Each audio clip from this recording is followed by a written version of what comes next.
Hammaga salom, kanalimga xush kelibsizlar. Yana yangi videorolik, xudo xolasa foydali bo'ladi degan umiddaman. Bu yangi kvartiraga bugun kelganmiz. Bu yerni ham remont shtukaturkasi qilishimiz kerak. Bu shtukaturka apparat, bu kichkina kvartira, faqat korobka holatida va kelishimiz bilanoq birinchi gruntovka qildik.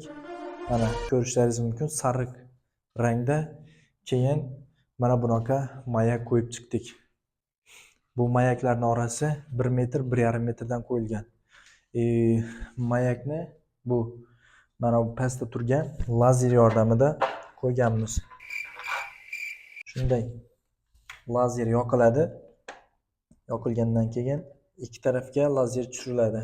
Mana shunday qilib lazer tushirilgandan keyin shu lazerga qarab mayak qo'yiladi. Xudo xolasa keyingi videoroliklarimda mayak qo'yishni ham ko'rsataman. Bu tarafda shtukaturkamiz. Nomi Volma.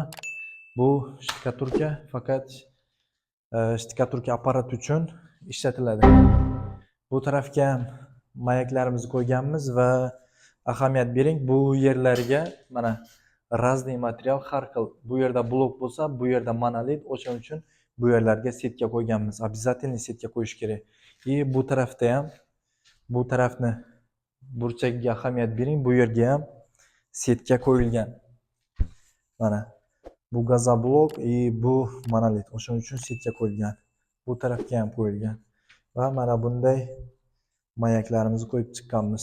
Bu yerga bu uguldan lazer yoqilgan va burchagimizni 90 gradus qilib mayak qo'yganmiz. Videomiz yoqqan bo'lsa, albatta kanalimga obuna bo'ling, like bosib qo'yishni unutmang. Paka-paka.